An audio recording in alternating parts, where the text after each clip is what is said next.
संगी ऋषि का श्राप था कि आज के 8वें दिन वही तक्षक नाग जीवित होकर के तुम्हें डसेगा और तुम्हारी मृत्यु हो जाएगी।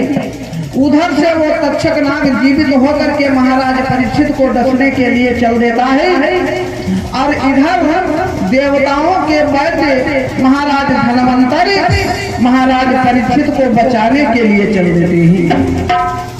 रास्ते में तक्षक की और महाराज धनवंतर की भेंट हो जाती है।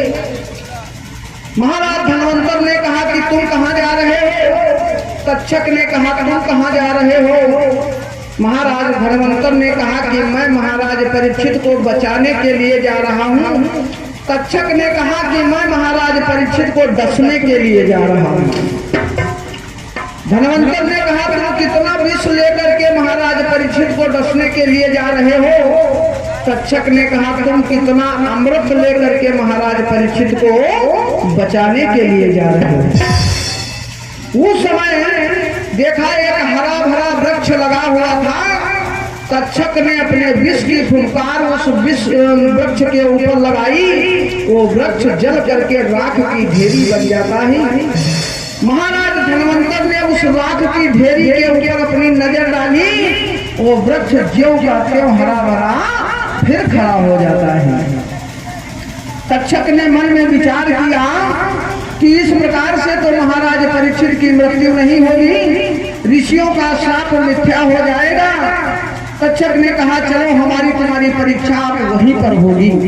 आज आगे आगे तक्षक चल देता है। जा करके एक सुंदर छड़ी का भेष बना करके जिस रास्ते से महाराज धनवंतर आ रहे थे उसी रास्ते में लेट जाता है।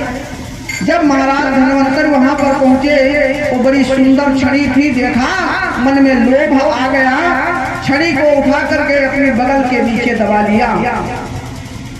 तक्षक का मुंह पीछे की तरफ था। मौका पाते ही पाते उस तक्षक ने महाराज धनवंतर के पीठ और सर के बीच में जो गर्दन का भाग होता है उसी में डस लेता है। महाराज धनवंतर की आंखों में अमृत था।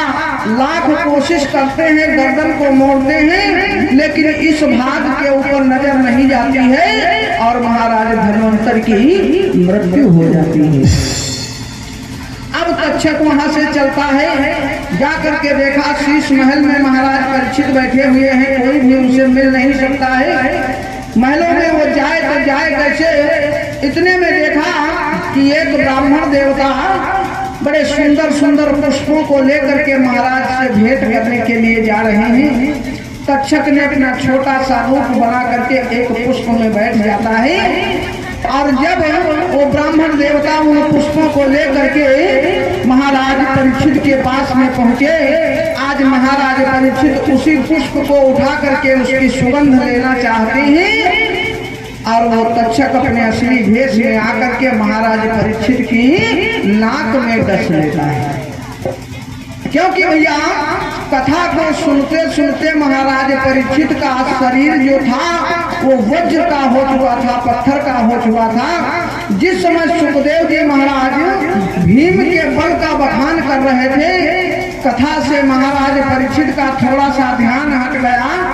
नाक को सिकोड़ करके भीम के बल की, अपने बाबा के बल की याद करने लगे। उसी समय थोड़ा सा कथा से ध्यान हटा तो नाक, हाड़ और मांस की रह गई। तक्षक ने उसी में डस लिया।